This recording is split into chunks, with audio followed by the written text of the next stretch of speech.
Today we have gathered here to do Sri Ganesha Puja.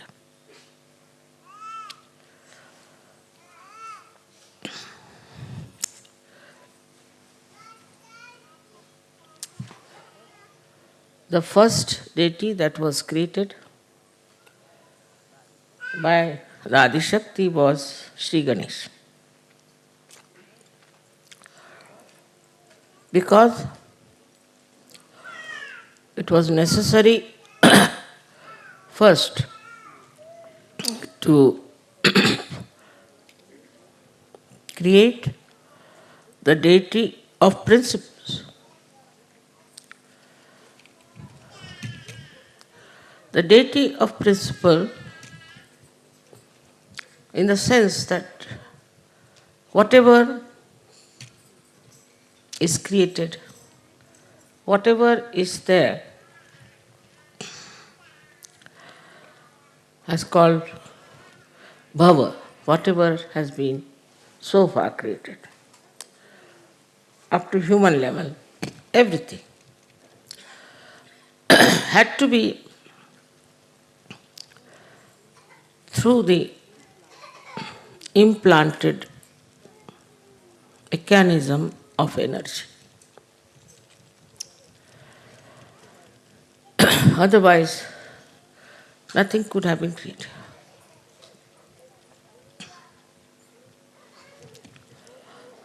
If you go into the matter, say sulfur dioxide, then sulfur and oxide go on deep into it till you reach the state when it is a molecule. Then you see these atoms of sulfur and oxygen, they oscillate. They oscillate with a frequency. There are 3 types of frequencies they use. Now imagine in the molecule, think of it. In the molecule of a substance, there is an energy which is acting. Now one may say that why should be in matter there is energy? One can ask a question, why there should be energy in matter?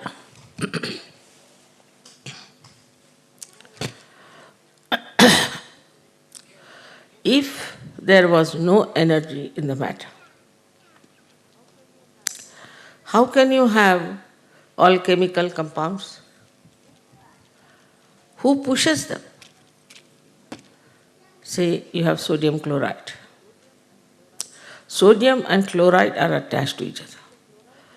But if the chloride has to go to some other atom, then who does that? There has to be some energy which is absolutely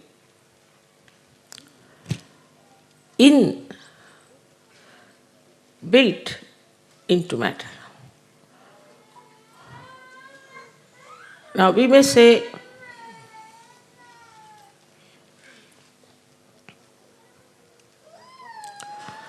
that what about water? You know, water has energy. That's how we have hydrostatics. Even coal, even stones, all of them have got energy within themselves. And it is all controlled by the principle of Sri Ganesh. So though he is such a small, tiny little child, how great is his work and how much he has to work out. Now from matter you move, say, to living plants, then to animals, then to human beings. And everywhere his energy works. At the level of matter they might call it electromagnetic. But potentially it is the energy of Sri Ganesh which is electromagnetic at that point. Then it starts evolving, growing. That's how we have different stratas of energies that we see in different growth of the evolution.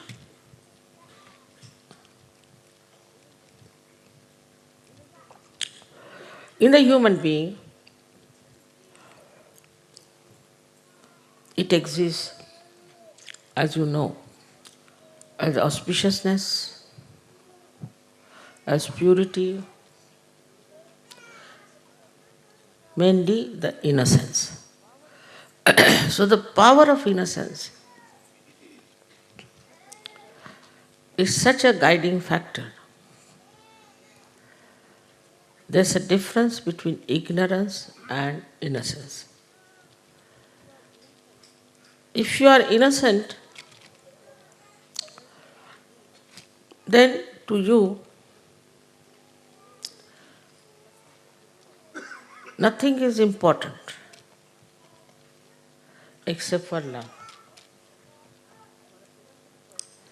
For an innocent person who is not conditioned, who is not egoistical, who is not so-called mature, it is the love that it understands. It doesn't care for any wealth, any power, anything. But the love that it can feel, the pure love of a person. Innocent person has no understanding of gaining anything out of the love he receives or he gives. No sense at all. Innocence is the basis of all the dharmas. If you have no innocence, you cannot follow dharma. Because if you are dharmic, it is maybe a mental attitude, maybe egoistical, maybe because you are born in a religion, because somebody has told you about it. It's going to be very superficial. Unless and until it is embedded in the quality of innocence, dharma has no meaning. In that state, you are dharmic. You are beyond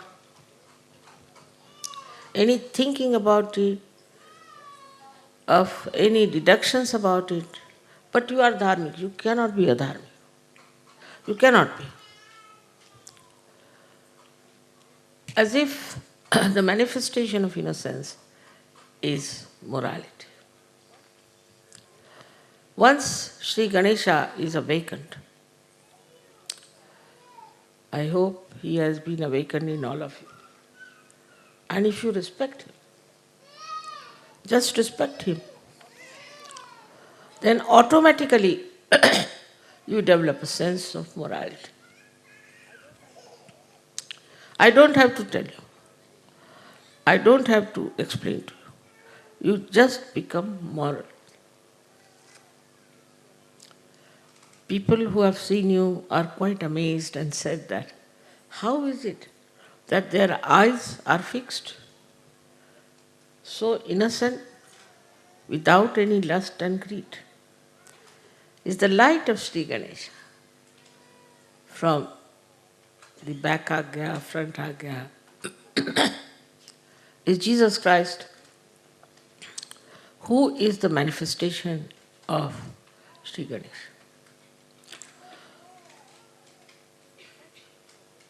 It is impossible for Western mind to understand that Jesus Christ was purity. They can't understand. And they have criticized him and said horrible things against him. Somehow he is forgiving them. But one thing about Sri Ganesh is that that he worships his mother. Motherhood is very important.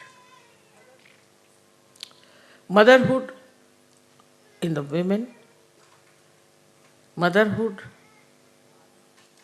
in the father, and also in the children, has to be accepted as the mainstay of family life and society.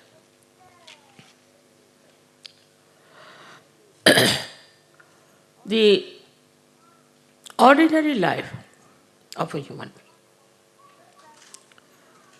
very simple, innocent, simple people, revolves around the mother. It revolves. But the mothers have to be mothers. As Sri Ganesha is so much surrendered to his mother, and who is his mother is Adishakti. He does not know anybody else, just knows his mother. This is extremely important in SahajaYoga. As we say, there is immoral human beings. They are doing immoral things. Because they are committing sin against the Adishakti. Committing sin against Ganesha, it may be forgiven, but committing sin against the Adishakti, it encompasses a very big area where we start seeing how we are committing the sin against the Adishakti, which ultimately Sri Ganesha punishes, ultimately. Actually, the Adishakti doesn't punish anyone. The deities only punish them.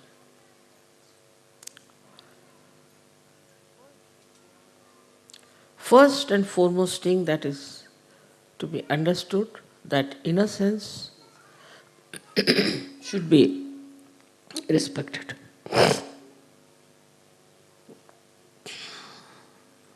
Looked after, nourished, and protected. That's why I'm very particular about the children. Children should not be exposed to the public. We should not try to make photographs out of our children and expose them in the newspaper or give them for advertisement or anything like that. It's a very wrong idea to expose your children.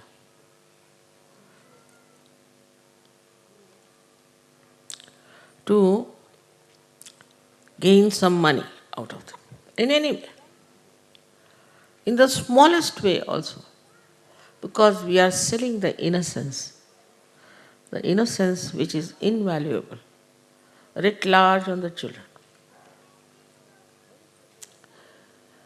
Many children I know who have been advertised and all that, especially in India, have died. Also, we have to look after our children with great care. But we go to two extremes, I've seen. Some people are only worried about their own children. If anything happens to them, just get upset. That means you are respecting your child because he's your child. But if you are respecting him because he carries innocence with him, then you have to respect every child. and understand every child. What they talk, what they say, how they behave. Luckily, you all have got children now who are born realized. It's such a great thing, such a blessing. So, on one side, we have to see how innocent they are and how they talk. I'll give you an example. This Wolfgang was very serious. And his wife told me that we were taking him to the hospital. So his daughter says, "Why are you taking him to the hospital? There are no surgeons there. How will they correct his chakras?" Innocently said the correct thing. And they couldn't do. Doctors didn't do anything. I had to cure him. Take him to mother. Why are you taking him to the hospital?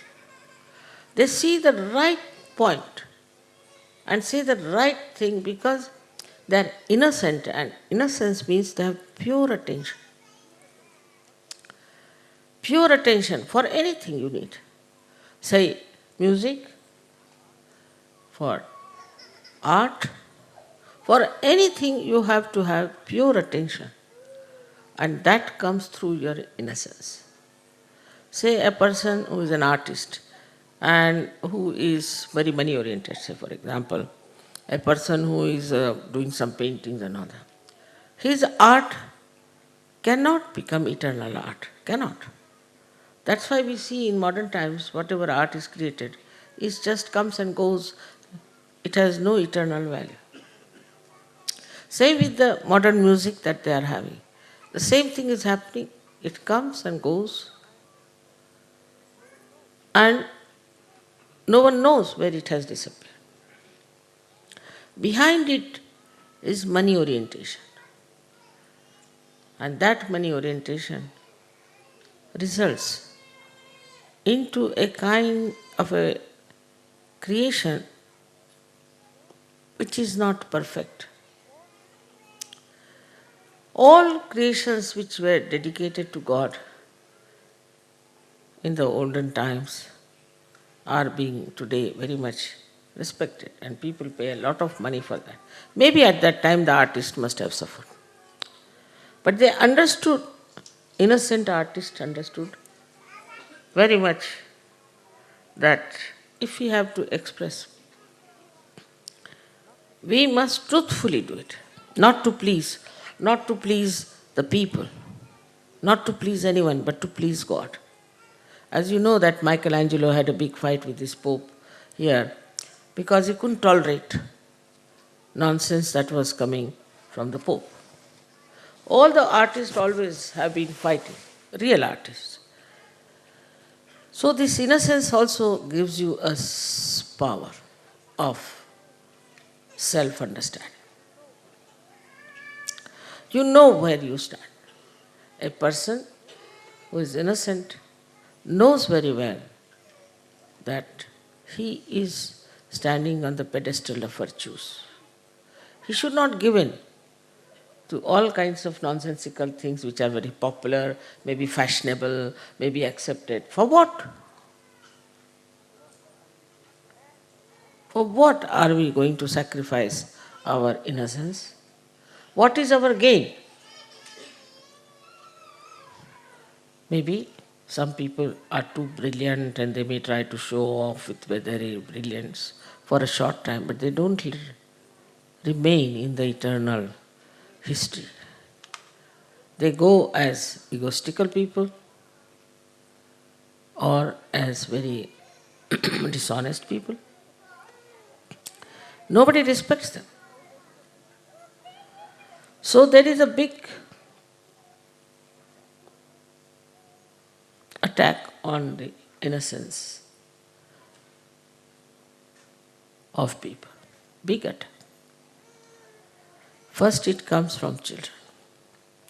As you see this nonsense that is going on, which we hear about, I can't even understand why they do it.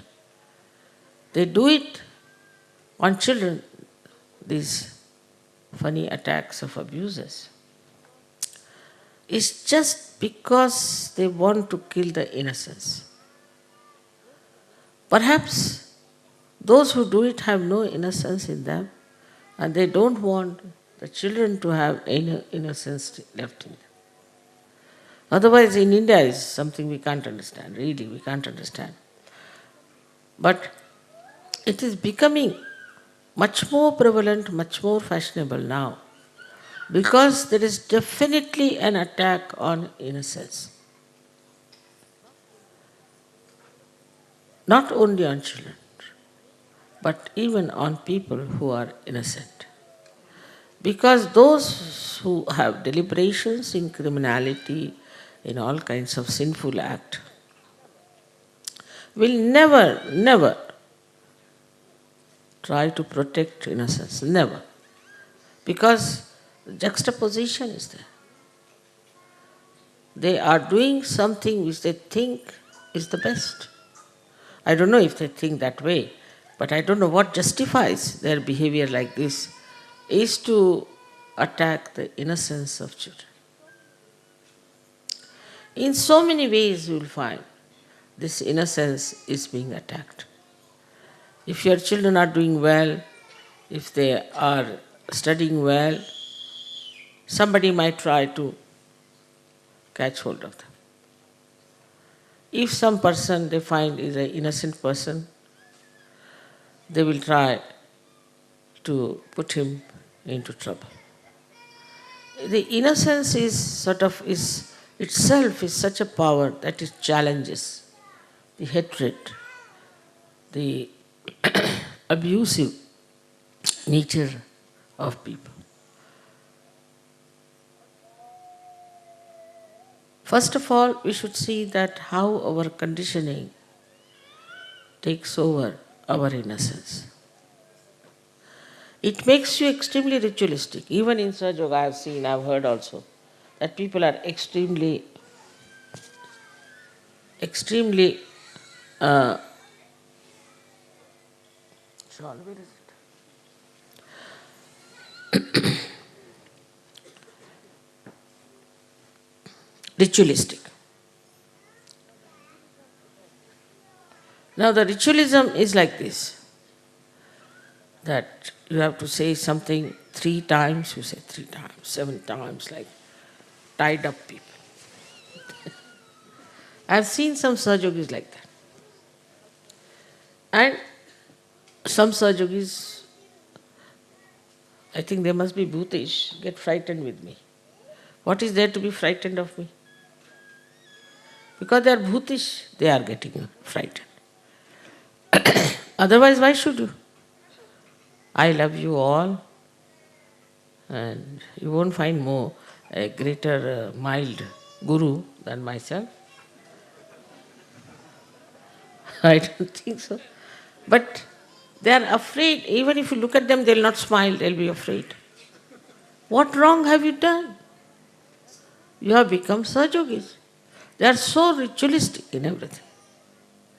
So one should understand a difference between a protocol and ritualism. Our innocent child knows the protocol. I remember there was a child who came to see me in Oxted.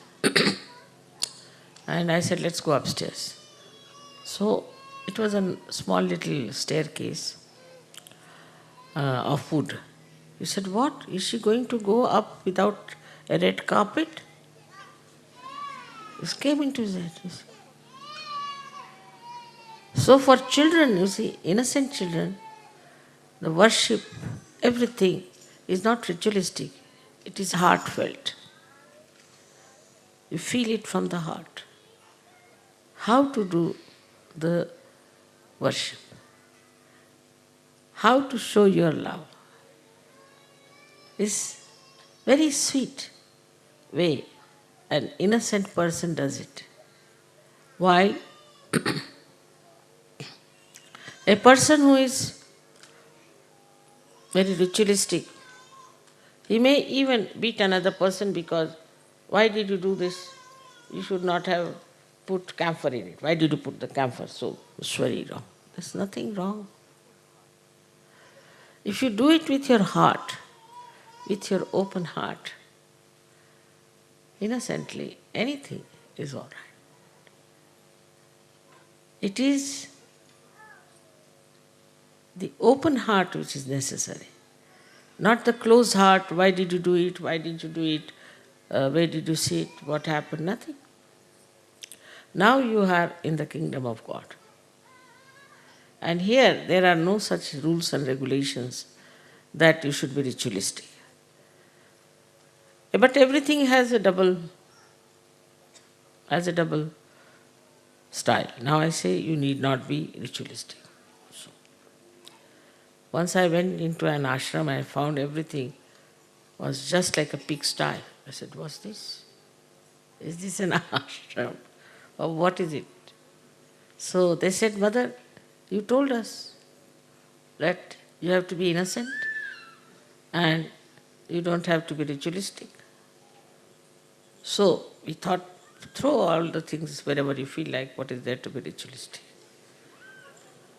It's a very common thing with all the ashrama people, leaders tell me that SahajaYogis have no sense at all of looking after the cleanliness of the ashram. They are least bothered. If it is their house, they look after. But if it is an ashram, they do not. It's very surprising. And I have seen, or I have heard, that the ashrams of bhutish and false gurus are absolutely spick and span. Really. It's very surprising. And even here in Cabella, people were telling me that they are living like animals. I said, animals are innocent, you know.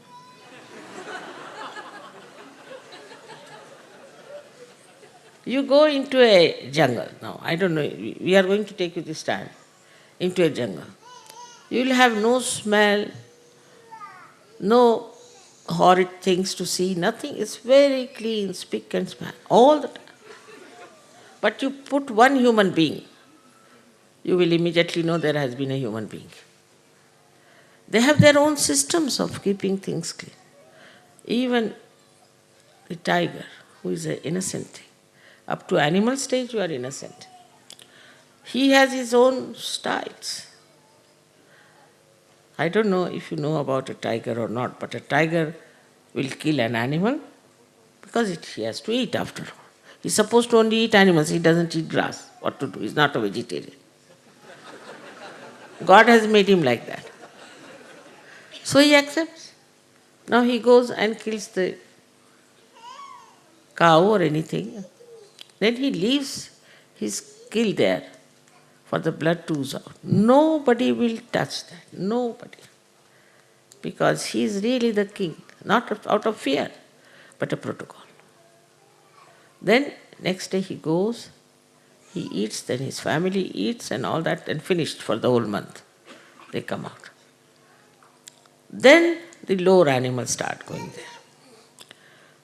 there. Like you have, you know what you call them. I miss in English. I don't know if they have leopards. Leopards and all these animals come out. And they start eating. Then even lower and lower till the birds. Still the crow, they stay back. Last are crows. Can you imagine? Such a system there. They go all the way from Siberia to Australia. How do they manage? Think of it. What gives them direction is innocence. And the innocence is magnet. It's a magnet. So actually it's a magnet. In a human being, you do not find a magnet because it has now evolved so much, but it starts just like a magnet. So they know which is north, which is south, east and west. Even a little bee, you find, and put a mark on it. It goes to the place from where it has come. How does it find? Its own way. Is the innocence is like a magnet, acts like a magnet. Even in the fishes. Just imagine how fishes have direction. We don't have. I mean, human beings can be lost. Many times I am lost with so many drivers I've had.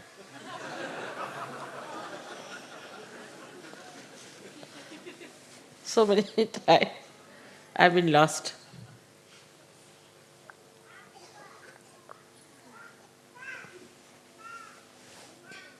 But animals never.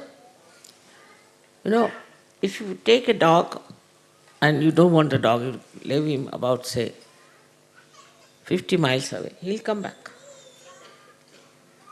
How does he find the way? So, their qualities which are built in within them through their innocence are actually the qualities of electromagnetic force and also pranava. That is, when electromagnetic force is charged with Ganesha's principle. That's why they are so systematic. They are so clean. They are so sensible.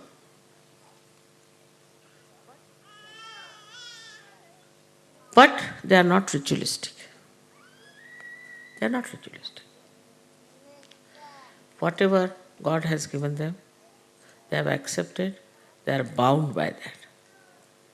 They are bound and they live with that boundary. Even if you go up to the stage of animals which live with human beings, they too are very affectionate. They just want love, nothing else. See, one day if you do not care for your dog, he will just not eat his food. Not eat his food. You wouldn't care for the food. It is so remarkable, even I have seen among children, how they just want love. They don't accept anything else but love. But as soon as they start growing up, you see, especially in a materialistic world, then the whole materialism comes. So the second way we kill our children's innocence is putting materialistic ideas into their heads. Of course, the media is there, which is selling nowadays a teddy bear which has a birthday. Teddy bear has a birthday. Can you imagine? So everybody is buying teddy bear with a birthday. Because the parents don't want to be in the company of children. So they get some sort of a toys, this, that. One or two is all right. I put them with the toys, with the television on, now sit down. Children start becoming naturally materialistic. They start asking for things and for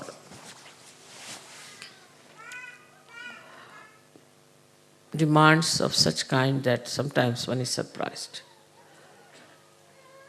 You take a Western child to the market and you had it. But you take Indian children, they'll never take anything. Really, it's so difficult to make them, at least I have seen my own grandchildren and other. You take them, it's a headache to buy even another pair of shoes for them. No, but we have one, why do you want to buy another? Baba, that will go give way. No, we can come here. How? We can come in the car or else we can walk. But you will have no shoes, nothing. One is all right. Why to have two? You give them money, they'll buy one small little thing and come. You see, it is the whole tradition of materialism which has brought this innocence to a stop. Then a child starts growing in the same materialistic way. He starts judging people like how many cars you have. See, they are so stupidly materialistic that I went to Boston and the television people asked me how many Rolls Royces you have. I said, I don't have any. They said, we are not interested, you are not in the business. This is what is now the mind of people in the West who have grown up. But even the children, today they want this, tomorrow they want that. All the time there's a competition for materialistic things. Asking for this, asking for that. Just imagine what a race will be there after some years when there'll be just people who will be only worried about collecting things and buying things. I mean, buyers and sellers, nothing else. So you have to be very careful with your children that you do not pamper them. Do not get too much worried about them. Do not keep them on materialistic level.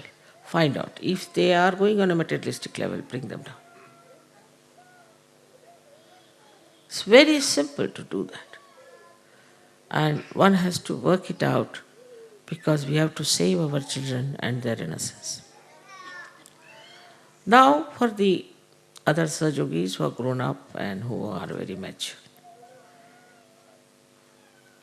They are very innocent, I must say. I must admit that they're very innocent compared to the society that is around, no doubt.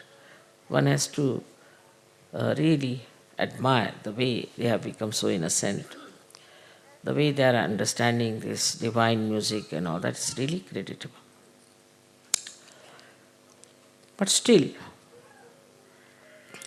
this innocence, if it is not spread, if this innocence doesn't work out, then it will rust. You will not grow. Your IQ will be less than the others, I can tell you this. They are growing in materialism, all right. Their IQ is growing in materialism. But your IQ will not grow unless and until you spread this innocence around. Now you know how to do it. It is the power of Kundalini with the help of Sri Ganesh. He helps you at every chakra. I have written that he is the Vice Chancellor of every university where he has to stamp. He is at every point. But you have to understand that this has to spread. It has to become collective. It has to flow. So, to become that, what should we do ourselves? That we should try to organize programs. While people will be enamored by your innocence, no doubt, they'll be surprised, how are you so innocent? How can you be so nice in these modern times? No doubt about it. But in that, doing that so, try to be innocent yourself. You should not be cunning, you should not be smart. You should not try to show that you are very brilliant or anything. Because the ego might in between come and try to put ideas into your head. It's better to show that you are innocent and to be innocent inside. The whole inner being can be really charged with the energy of Sri Ganesh, no doubt. And the outer life becomes innocent. Becomes innocent. I mean, I don't know banking, I don't know money, I am quite bad at everything, all right, at worldly things. But I'm not cunning, I'm not sort of smart, as you can see. But still things are working out because of the inner power that one has. So depend on your inner power and manifest it outside. Inner being, which is Ganesha, is the same in all of us. The whole system is the same in all of us. Chakras are the same in all of us. Only thing we have to keep our innocence absolutely free of all this worldly nonsense like a fashion, this, that, immediately you will find that your being will manifest. Being will manifest. Now just think of a simple thing like that. I am an Indian. And nobody knows me. But whenever I have my lecture, I have at least 5,000 to 6,000 people. How? How do they come to my lecture like that? Anywhere in the whole world, minimum. Sometimes even much more. What's so special? So when handling the people, we are SahajaYogis, we are saints. We have to talk to them like saints. We have to behave like saints. And they should in no way feel that we are cunning or we are interested in something else. So, once you start doing that, flowing your innocence, all the gods and goddesses will help you. Your creativity will be 1,000 times more than normal.